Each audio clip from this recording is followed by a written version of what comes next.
오늘 사랑하는 귀한 성도님들과 함께 알지 못하였느냐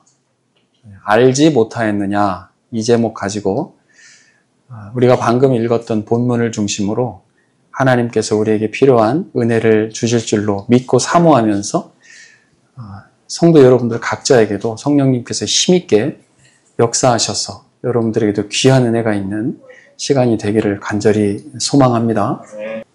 1월 한 달은 사실은 어느 교회나 한 해 동안에 우리 성도들이 신앙의 지침, 토대, 또 방향성 이러한 것들을 잡도록 이렇게 돕는 또 그렇게 기도하면서 말씀을 준비하잖아요. 그래서 지난주에는 우리가 영원히 있는 것과 지나가는 것 이렇게 우리가 구분해서 말씀을 나누었습니다.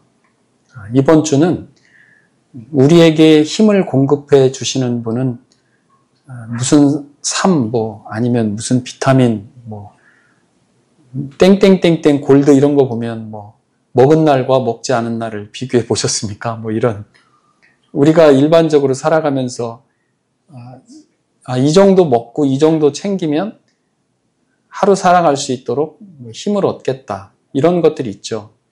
물론 우리 육체를 가졌기 때문에 어느 정도의 유익함은 있을 줄로 믿습니다. 그러나 오늘 말씀을 통해서 우리가 함께 보려고 하는 것은 우리에게 근본적으로 힘을 공급해 주는 그 존재가 계시는데 그분은 바로 우리가 잘 아는 것처럼 여호와 하나님이시다. 여호와 하나님께서 우리에게 힘을 공급해 주신다. 우리가 포도나무 가지 비유 많이 하시죠. 가지에 붙어있는 그 가지가 영양을 어디로부터 공급을 받습니까? 당연히 뿌리에서부터 수분과 영양을 공급받잖아요. 우리 주변에도 보면 화분이 몇 개 있는데 제가 잠시 이 물 주는 타이밍을 놓치면 교회 와보면 얘들이 시들시들 그렇게 하고 있어요. 그러면 물을 준다고요. 제가 정확하게 모를 때는 잎사귀에다가 물을 뿌렸어요. 그 물 이렇게 주는 그 조리 같은 거 있잖아요. 그걸로 이렇게 분무기로 잎사귀에 물을 줬다고요. 그게 맞는 줄 알았어요. 그러다가 뿌리에 물을 주는 것을 오늘 제목처럼 알지 못하였느냐? 뿌리에 주는 게 맞는 건데 그것을 안 뒤부터는 뿌리에 물을 주는 거죠. 여러분, 하나님께서 우리에게 진정으로 힘을 주시는 분이라고 하는 것 우리가 마음에 깊게 다짐으로 가졌으면 좋겠어요. 그리고 그 힘은 물론 여러 가지 형태를 통해서 주변에 계신 분들이 격려하기도 하고 선물을 주기도 하고 때로는 차 한잔 하면서 아니면 좋은 말로 우리를 힘을 내도록 그렇게 하죠. 그러면서 힘을 내시라 이렇게 얘기합니다. 그러한 것들도 물론 당연히 우리에게는 힘이 되지요. 그러나 뿌리에 물을 주는 것처럼 우리에게 정말 힘이 되는 것은요. 영혼의 힘이에요. 영혼의 힘이 닿을 때 영혼의 힘을 공급받는 것이 우리를 정말 새롭게 힘을 얻는 것이다. 이것이 첫 번째 오늘 여러분들과 나누는 전제로 제가 말씀을 드리고 싶고요. 두 번째 전제라는 게 뭐예요? 우리가 미리 알고 있어야 할 분명한 사실을 전제라고 얘기하죠. 하나는 또 뭐냐면요. 우리는 육체적으로 육체를 가지고 있어요. 육체를 가지고 있다라고 하는 것은 배가 고프면 먹을 걸 찾게 되고요. 날이 추우면 힘들어요. 한계 상황을 우리는 늘 직면한다고요. 어디가 아프면 아프고요. 마음에 누가 상처를 주면 마음이 아파요. 그게 우리 인간이란 말이에요. 육체를 가진 우리 인간이기 때문에 육체를 가진 우리 인간 자체는 우리가 연약한 존재다라고 하는 것을 사실은 인정하고 가는 것이 그게 맞습니다. 우리가 연약한 존재라고 하는 것이 우리의 자존감을 낮추는 건가요? 어린아이가, 지금도 어린아이가 이렇게 둘이 있지만, 어린아이들이 어른들에 비해서 본인들이 육체적으로 힘이 약하고 아직 지식적으로 약하다고 해서 얘네들이 자존감이 떨어지지 않거든요. 연약한 존재라고 하는 것이 본인 스스로의 자존감과 연결시킬 필요가 없는 거죠. 왜냐하면 성장하고 성숙할 거니까. 단지 본인이 연약하고 아직은 약한 존재라고 하는 것, 우리가 육체적으로는 좀 한계를 갖고 있는 존재라고 하는 것, 그것을 우리가 인정한다라고 하는 것은요, 하나님의 하나님 되심을 인정하는 것과 연결될 때 최고입니다. 하나님께서 하나님 되시는 거죠. 우리는 연약한 존재라는 거죠. 하나님과 우리 사이에는 관계가 있다라고 하는 거예요. 우리 인간과 하나님과의 관계 사이에서 하나님은 하나님이시고 우리는 하나님으로부터 피조된 존재라고 하는 것을 인정하는 것, 그것이 우리가 생각해야 될 전제 중에 또 하나입니다. 우리는 연약한 존재고 하나님이 계시고 하나님께서 힘을 공급해 주시는 분이고 하나님께서 우리 영혼에 힘을 공급해 주시는 것이 하나님과 우리와의 가장 건강한 관계라는 것입니다.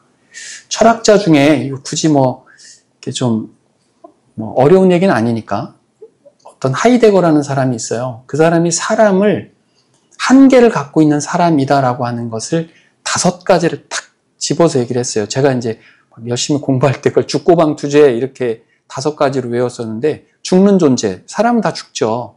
예, 나이가 들면 연로해지면서 몸이 약해지면서 결국은 이 땅에서의 삶이 끝나는 시점이 누구에게나 다 있습니다. 예. 죽는 존재, 고독한 존재, 외로운 존재인 거죠.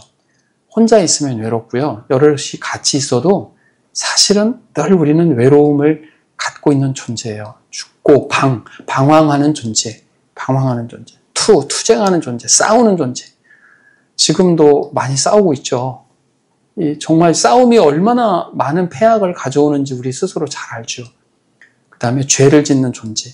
늘 죄에 노출되어 있고 그런 존재라는 거죠. 우리 연약한 존재라고 하는 것을 우리가 인정하지 않을 수 없는 거예요. 우리가 하나님과 우리의 실존과 하나님의 하나님 되심을 인정하는 것, 이런 상태가 됐다라고 하면 이제 오늘 설교를 들을 수 있는, 설교를 나눌 수 있는 기본적인 이제 토대가 딱 된 거죠. 자, 예배자로 오신 여러분들, 예수 그리스도를 나의 구원자로 받아들이신 분들은요, 하나님과의 관계가 있는 분들이에요. 하나님과 관계가 맺어진 분들이라고요, 이미. 하나님과 관계를 맺으셨는데 우리는 연약한 존재고 우리는 뭔가 조건이 필요해요. 어떠한 조건이 달성돼야만 우리 마음이 평안해지기 때문에 그래요. 성장하면 성장해 갈수록 아이들도 똑같죠. 어떤 단계가 되면 뭐가 필요해요. 어떤 조건이 이루어져야 돼. 그거 사주면 애들은 굉장히 평안해지죠. 사람들은 그런 조건 중심적으로 하나님을 대하는 데에서 문제가 생깁니다. 제가 방금 하나님과 우리 사이에는 아주 올바른 관계, 아주 좋은 관계로 하나님께서 우리와 관계를 맺어주셨는데 우리는 연약한 존재이고 한계를 가진 존재이고 육체를 가진 존재이다 보니 우리는 우리가 원하고 우리가 가지고 있었으면 좋겠을, 내가 달성했으면 좋겠을 어떤 조건이 있단 말이죠. 그래서 그 조건을 가지고 하나님을 대한단 말이에요. 하나님을 조건을 달성해 주시는 분으로서 하나님을 대하는, 이것도 해주세요, 저것도 해주세요, 이것이 필요해요, 이런 것이 이렇게 됐으면 좋겠어요 라고 하는 것을 끊임없이 하나님께 그 조건으로 다가선단 말이에요. 당연하죠. 우리가 그러한 조건을 갖고 있고 주기도문도 보면 하나님께서 우리 일상의 필요를 하나님께 구하라 이렇게 말씀하세요. 그런데 어떻습니까? 우리는 그 조건으로서의 하나님을 대하려고 하는 그 일방적 시각을 하나님께서는 때로는 가슴 아파하신단 말이에요. 우리는 하나님을 심지어는 부리려고도 해요. 하나님을 답답해하기도 해요. 하나님 이렇게 해주셔야죠. 이건 이렇게 됐었어야죠. 라고 우리는 하나님을 조건적으로 바라본다는 것이죠. 조건입니까? 관계입니까? 우리가 머리로는 알아요. 관계라는 거 알아요. 관계가 우선이라는 거 압니다. 그런데 우리는 한 가지 조건이 달성되면 평강할 것 같지만 그 한 가지 조건 달성됐을 때 우리의 인간이 모든 것이 다 해결됩니까? 우리는 수도 없이 많은 조건들이 우리를 압박해 옵니다. 모든 것을 열어놓고 하나님께 기도하라고 하나님도 허락하셨지만 하나님께서는 그 과정들을 들어주시면서도 그거보다 더함이 있다. 더 귀함에 우선되는 것이 있다. 그게 뭡니까? 하나님과 우리와의 관계라는 것입니다. 그래서 때로는 우리 입장에서는 어떤 조건이 들어지지 않았을 때는 심지어 하나님에게조차도 우리는 서운한 거예요. 원망스러운 거예요. 그런데 하나님께서는 우리와의 관계가 더 우선이다라고 하는 것을 우리에게 말씀하시는 거죠. 자, 그것을 오늘 우리가 읽었던 본문을 가지고 한번 잠깐 볼까요? 야곱아, 이스라엘아, 한 문장 안에 야곱아, 이스라엘아 이렇게 같이 넣어서 부르는 하나님의 의도가 있어요. 비슷한 게 43장이 또 있죠. 야곱아, 이거는 너무 유명한 말씀이고 우리에게 위로가 되는 말씀이니까 한번 같이 읽어볼까요? 시작! 여호와께서 지금 말씀하시느니라. 이스라엘아, 너를 지으신 이가 말씀하시느니라. 너는 두려워하지 말라. 내가 너를 구속하였고 내가 너를 지명하여 불렀나니 너는 내 것이라. 지금 하나님께서 조건을 얘기하고 있습니까? 관계를 얘기하고 있습니까? 관계를 말씀하시는 거예요. 자, 야곱아 이스라엘아 라고 부르시면서 뭐라고 얘기합니까? 내가 이르기를, 조건을 얘기하는 거예요. 내 길은 여호와께 숨겨진 거예요. 제가 이력서를 이렇게 내고 마치 하나님께서는 그 이력서 서류를 접수하시는 분인데 그거를 받으셔가지고 그냥 서랍 속에 집어 넣어버린 건가요? 제가 하나님께 이런 기도를 제가 한두 번 했습니까? 하나님 우리의 탄식도 들으신다면서요. 하나님, 제가 하나님께 드리는 이 송사, 저의 이 안타깝고 이 답답한 이 내용, 이것을 하나님께 얼마나 많이 올려드렸습니까? 그런데 그것이 다 하나님에게서 벗어난 거네요 라고 너는 지금 말하고 있구나. 누가? 야곱, 이스라엘이. 오늘날의 우리가. 왜 야곱, 이스라엘이라고 하나님께서는 우리 앞에 딱 두셨을까요? 여러분 잘 아시죠? 야곱이 어떤 사람입니까? 야곱은 아케브라고 하는 히브리에서 왔어요. 야고보라고 히브리에서, 신약에서는 얘기하죠. 이 야곱이라고 하는 사람은 붙잡는 거예요. 형 발뒤꿈치 잡고 속이고 빼앗고 뭔가 자기가 중심이 되는 거죠. 자기 이익으로, 자기가 필요한 조건 중심으로 이 사람은 갔던 사람이에요. 그래서 어떻게 해요? 삼촌 집에 가서 엄청난 부를 이루어요. 다 이룬 뒤에 다시 돌아오죠. 돌아와서 누가 기다리고 있다는 소식이 들립니까? 자기를 죽이려고 했던 형 에서가 야복 나루를 건너면 그곳에 지금 형이 딱 기다리고 있는 거예요. 군사를 거느리고. 뭐 도저히 이건 어떻게 외통수로 걸린 거예요. 어디 갈 방법이 없는 거예요. 이제 죽는 거예요. 그 상황에 됐을 때 자기 인간의 마지막까지 술수를 써서 다 앞서 다 보내고 만나면 이렇게 얘기해라 저렇게 얘기해라 다 말을 그 사람에게 다 넘겨준 뒤에 자기는 맨 마지막 뒤에 꽁무니처럼 빠져서 맨 뒤에 딱 쓴 거죠. 그리고 이 사람이 그 죽음의 앞에서 하나님께 기도합니다. 하나님 살려주세요. 하나님, 제가 지금 죽게 생겼습니다. 제가 그렇게 중요하게 생각했던 엄청난 조건들, 아내가 4명이나 됐죠? 아내들, 자녀들, 그 많은 재물들, 풍요로움들, 그것들이 다 나를 풍요롭게 하고 평강스럽게 할 줄 알았는데 그것이 그렇게 많이 생겼음에도 불구하고 이제는 다 앞서 보내서 잃으면 잃겠다라고 다 보낼 정도로 이미 다 보내버리고 나는 지금 하나님 앞, 그 형, 나를 죽이려고 하는 형 에서 앞에 지금 옴짝달싹 못하는 이 상황에 딱 처해져 있습니다. 죽으면 끝이니까요. 하나님, 저를 도와주십시오. 밤새도록 기도할 때 주의 천사가 나타납니다. 이제는 자기의 조건을 붙잡던 이 사람이요, 천사를 붙잡았다고 나와요. 창세기 32장에 보면 이런 표현이 있거든요. 27, 28절에 그 사람이 그에게 이르되 내 이름이 무엇이냐? 그가 이르되 야곱입니다.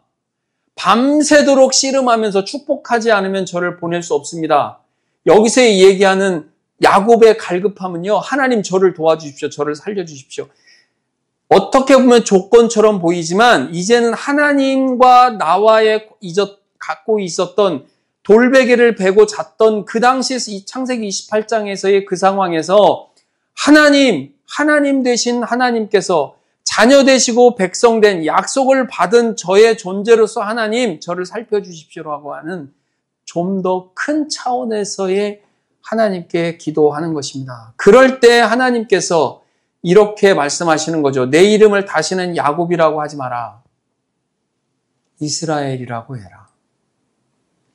지금 어떤 이야기를 하는 것입니까?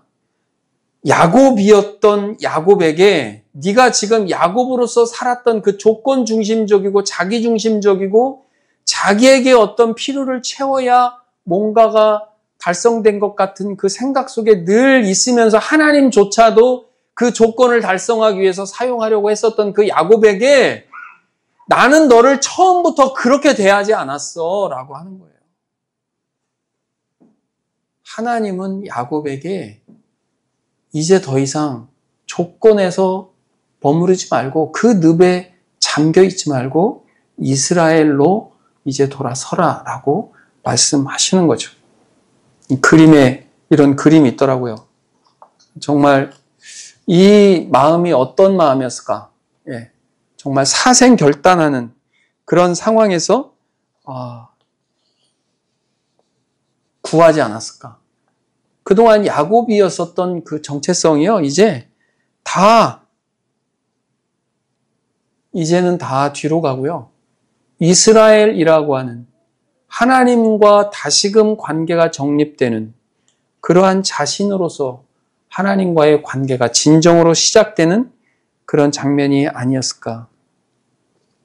여러분, 우리가요, 조건을 달성하고 뭘 잘해서 하나님께 중요한 사람이고 하나님의 자녀가 되고 하나님의 백성이 된 게 아니라니까요. 그러니까 내가 뭘 해서가 아니에요. 주님이 뭘 다 하셨어요. 내가 뭘 해서, 내가 누군가에게 인정받아서, 내가 그 조건이 되어서 누군가에게 인정받는 것이 아니고요. 주님께서 이미 다 해 놓으셨기 때문에 우리가 그 존재가 된 거라는 것이죠. 주님께서 말씀하시는 거예요. 답답하다.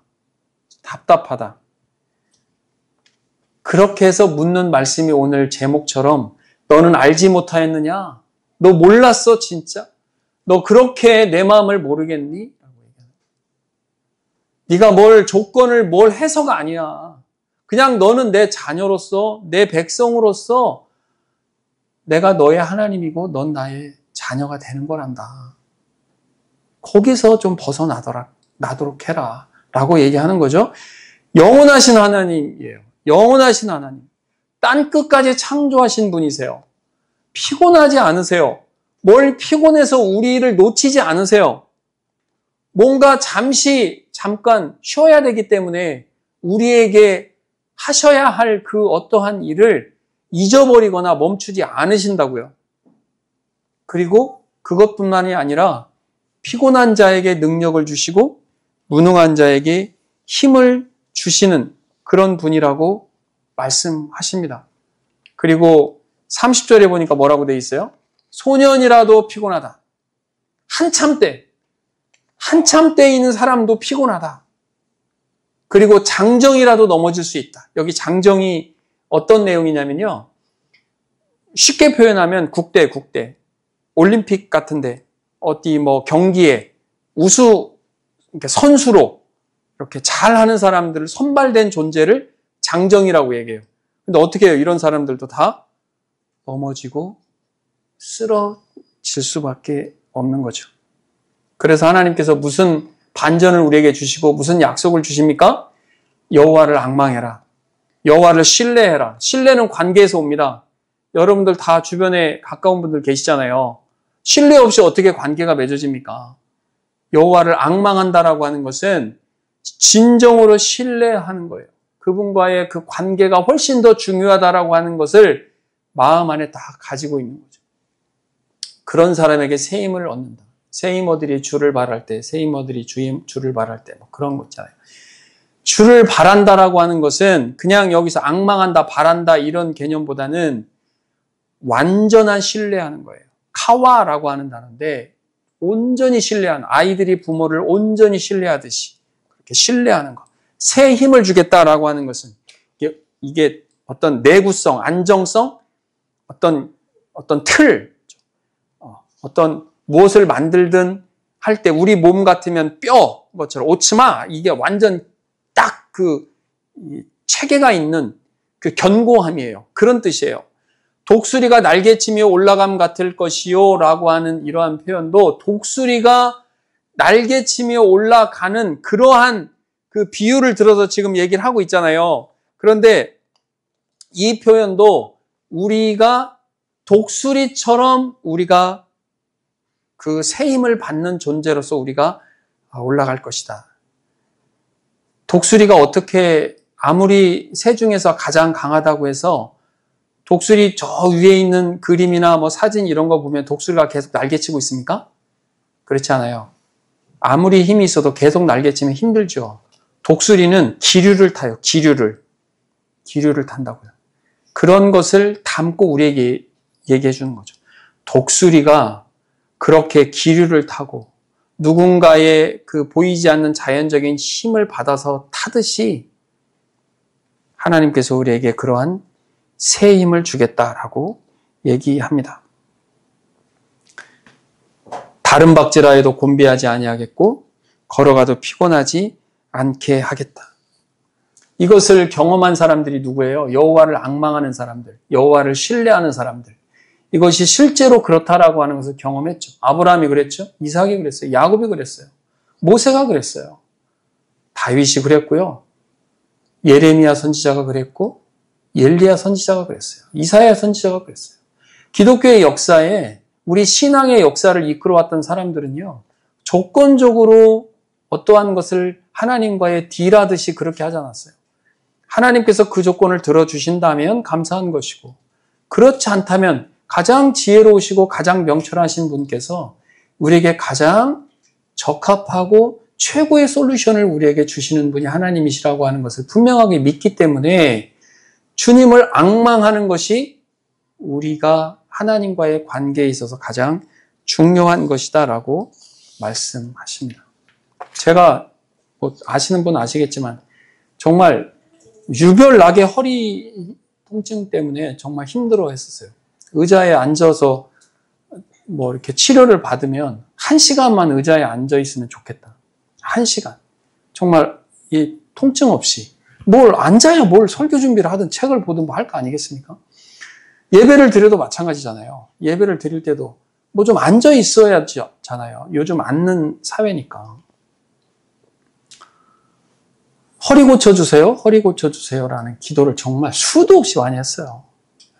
그런데 제가 어느 때부턴가 이제는요, 그거는 제가 고쳐주세요라고 하는 조건으로 제가 더 이상 달지 않기로 했어요. 그저 하나님이 나의 하나님이시라고 하는 것을 수도 없이 저에게 많이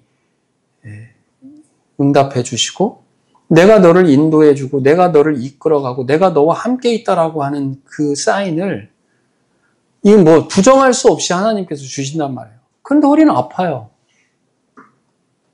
뭐 어떻게 해야 되는 거예요? 하나님은요. 우리에게 필요한 것들은요. 그대로. 우리에게 필요 없는 것들, 우리에게 잠시 잠깐 있어야 될 것들은 하나님께서도 그렇게 하시는 거죠. 우리는 육체에 연약한 존재이기 때문에 우리는 고통을 싫어하잖아요. 그래서 제가 어느 순간부터 과연 고통이 나쁜 것인가? 고난이 나쁜 것인가? 다시 생각하게 됐어요. 고통과 고난이 과연 그렇게 우리가 멀리 해야 될 것인가? 자칫 잘못하면요, 여러분, 기복신앙 됩니다. 예수 믿고 교회 다니는 것이 나를 위해서 조건을 들어주기 위한 요술램프 같은 그런 번영 쪽으로 가게 되면요, 그게 기복신앙이에요. 기독교 우상 숭배하는 거예요. 하나님을 하나님으로서 하나님께서 우리를 사랑하시고 내가 너를 위해서 독생자 예수 그리스도를 줄 정도로 너를 사랑해서 선택했는데 우리는 어떻게 한다는 거예요? 우리는 우리 조건 달성하는 거, 우리 연약하니까, 힘드니까. 우리 조건 달성하는데 하나님이 단지 필요할 뿐인 거예요. 그게 정말 좋은 관계일까? 어린 아이들 처음에는 필요한 것들이 많으니까 부모들이 챙겨주죠. 그러나요, 어느 일정 기간이 지나면은 내가 부모의 자녀로서 부모와 나와의 관계가 맺어졌구나라고 하는 것을 이제 깨닫게 되잖아요. 관계가 훨씬 더 우선이다. 그것을 잊으면 우리는 하나님께 아까 얘기한 것처럼 내 송사가 벗어났습니까? 라고 하나님께 삿대질 한다고요. 하나님께 원망한다니까요. 그러나 하나님께서는 우리 삶의 전체를 놓고 보시면서 우리를 이끌어 가신다. 하나님께서 우리 안에 힘을 공급해 주신다. 하나님께서는 우리에게 여호와를 앙망해라. 여호와를 신뢰해라. 그런 사람들에게 내가 새 힘을 주겠다라고 분명하게 약속을 주실 줄 믿습니다. 그 말씀이 우리의 것이 되어야 되는 것이죠. 도대체 어떻게 하나님께서 우리에게 힘을 주신단 말인가? 첫 번째는요, 예배입니다. 여러분, 올 한 해 앞으로 영원히 예배 승리하십시오. 예배 성공하십시오. 예배 때 주님을 만나는 겁니다. 예배 때 하나님 만나는 거예요. 예배를 통해서 우리에게 공급해 주시는 새 힘이 가장 우리에게 크고 놀랍습니다. 그래서 예배 나오기 전에는 정말 가기 싫다, 오늘 같은 날은 힘도 하나도 없고, 그러다가 예배 와서 주님 만나고 주님의 그 하나님의 하나님 되심을 우리가 다시 경험하면서 돌아갈 때는 어떻게 돌아가요? 기쁨으로 돌아가는 거예요. 다시금 힘을 얻어서 돌아가는 거예요. 요한복음 4장에 보니까 이런 말씀이 있더라고요. 아버지께 참되게 예배하는 자들은 영과 진리로 예배할 때가 오나니 곧 이때라. 아버지께서는 자기에게 이렇게 예배하는 자들을 뭐 하신다고요? 찾는다고요. 하나님의 시선은요, 예배하는 자들에게 있다고요. 예배하는 자들에게. 그래서 예배 소홀히 여기고 신앙생활 성공했다라는 사람 단 한 명도 볼 수 없었어요. 여러분, 통계적으로도 보면요, 주일에 주님을 만났다라고 하는 고백이 가장 많아요. 언제? 예배 시간에.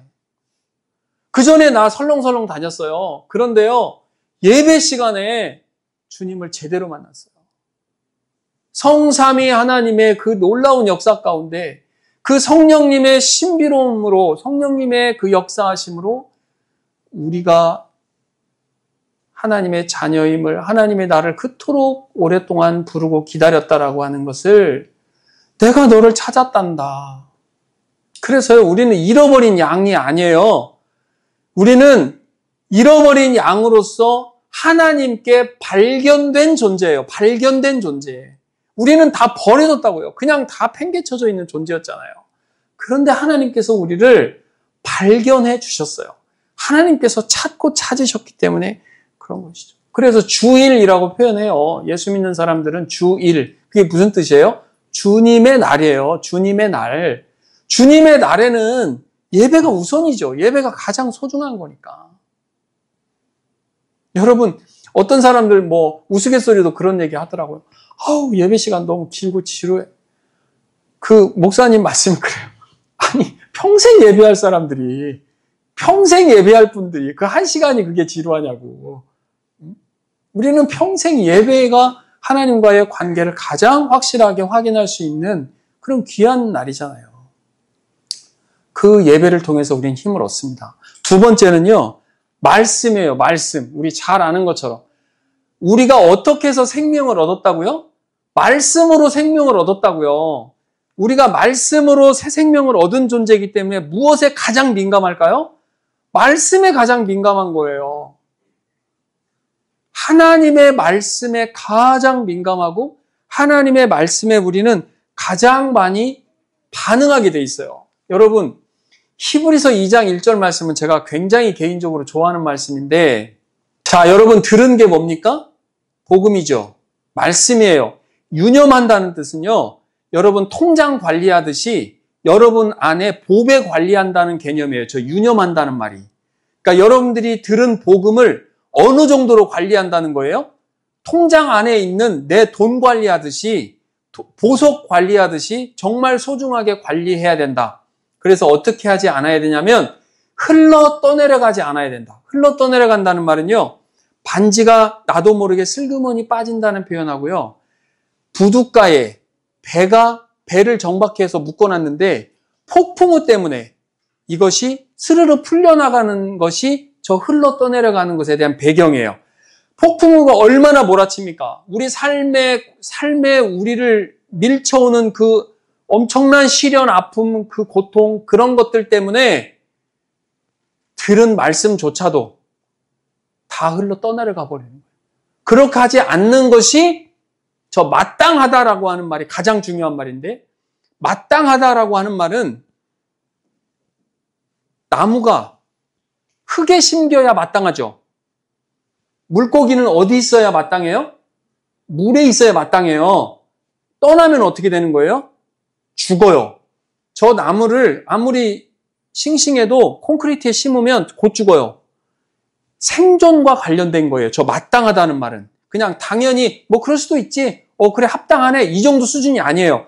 생존과 관련된 단어가 저 마땅함으로 단어를 쓴 거예요. 그러니까 우리가 말씀을 유념한다라고 하는 것, 하나님의 말씀을 듣고 하나님의 말씀을 읽고 설교 시간에 말씀을 듣고 이 내용을 우리 마음 안에 잘 보석처럼 내 통장 관리하듯이 잘 새기는 것, 그것이 뭐와 직결되느냐?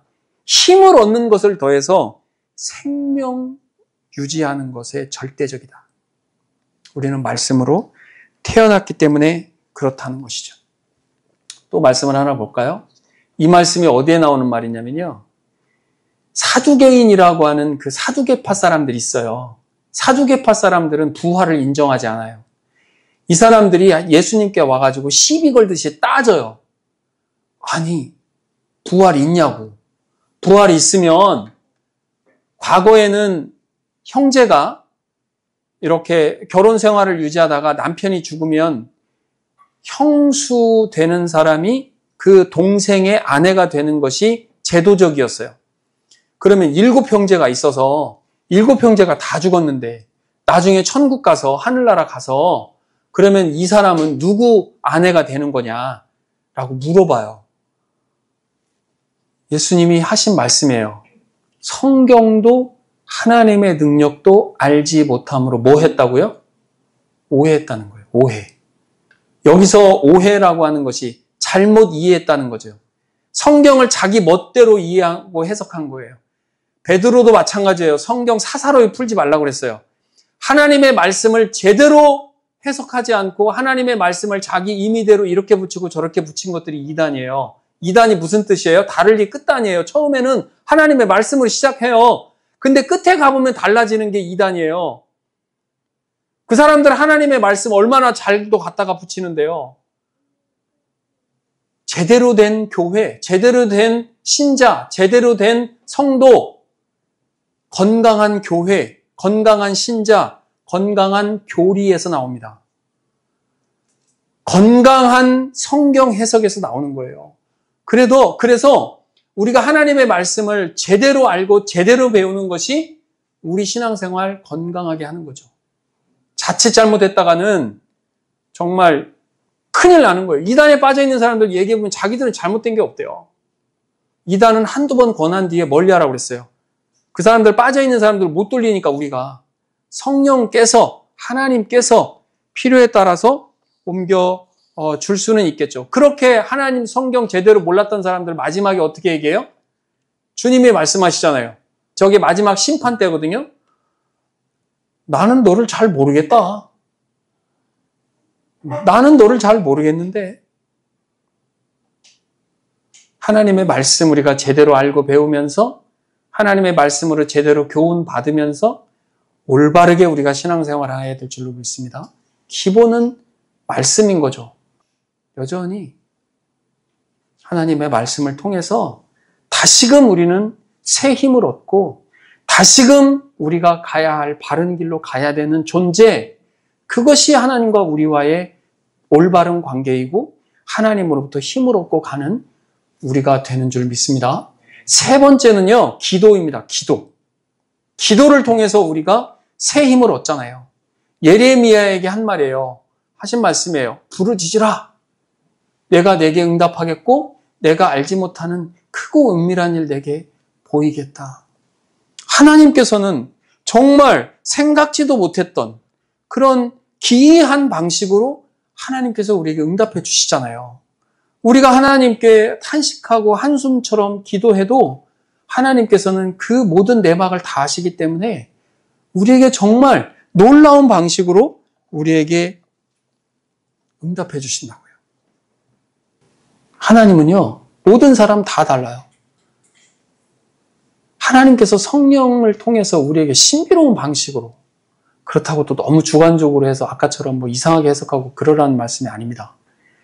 하나님께서는 우리를 다시 하나님의 길로 다시 세우시는 데서 방식을, 그 기이한 방법을 사용하신다는 뜻으로 말씀드리는 거예요. 다시금 하나님의 그 길을, 하나님께서 원하시는 그 길을 말씀을 통해서 우리를 세워 가신다라고 하는 것을, 그래서요, 시편 9편에 보면요, 여호와여 주의 이름을 아는 자, 주의 이름은 주의 존재입니다. 하나님이 어떠한 분이신지를 아는 사람, 그런 사람들은 주를 의지할 수밖에 없다. 조건으로 하나님을 계산하고 의지하는 것이 아니라 하나님의 존재성으로 그 관계가 철저히 연합되어 있는 자는 주님을 의지하는 것이죠. 그러면 주님은 당신을 찾는 그 사람들에게 그냥 버리는 겁니까? 저기 버리지 아니하심이다. 저 뜻이 무슨 뜻이냐면요, 한동안은 버려진 것처럼 다른 사람들에게 보여진 상태예요. 한동안은 다른 누군가에게, 사람들에게 아유 결국은 버려졌구나, 결국은 환난 가운데 처해졌구나, 결국은 그냥 저렇게 돼버렸구나 라고 보여질 수 있는 상태. 그러나 결코 하나님께서는 그렇게 두지 아니하신다라고 말씀하시는 거죠. 내 영혼아 내가 어찌하여 낙심하며 어찌하여 내 속에서 불안해하는가? 너는 누구께 소망을 두라? 하나님께 소망을 두라. 그가 도우실 것이다. 그리고 내가 간구하는 날에 주께서 응답하시고 어디에 힘을 주신다고요? 어디에 힘을 주신다고요? 영혼의 힘을 주신다고요. 영혼의 힘이 주어져야 우리가 강하게 되는 것이죠. 그래서 우리가 앞에 예배 전 찬양했던 것처럼 나의 힘이신 여호와여 내가 주님을 사랑합니다라는 고백을, 다윗의 그 고백이 우리의 고백이 될 줄로 믿습니다. 마지막 네 번째로 우리에게 주시는 힘을 얻는 게요, 성도 간의 교제예요. 서로 돌아보아 라는 이 표현은요, 너무 귀한 표현이에요. 그냥 나 혼자 잘 먹고 잘 살고 하는 게 아니고요, 주님께서는 한 교회 공동체의 영적인 그 지체들을요, 가족이라고 그랬어요. 가족. 예, 가족. 예, 우리가 늘 가족처럼 살 수는 없지만 예배 가운데 모였을 때 같이 예배 드리고 같이 은혜 받고 같이 밥 먹고 같이 서로 기도 제목 나누고 서로 얘기하고 그런 거죠. 그래서 함께 모여서 함께 주님을 높여드리고 또 주님 중심으로 우리가 복음적 관계가 맺어지니까, 복음적 관계가 뭐예요? 둘만의 관계가 아니라 둘 사이에 예수님이 있는 게 복음적 관계잖아요. 그 관계 내에서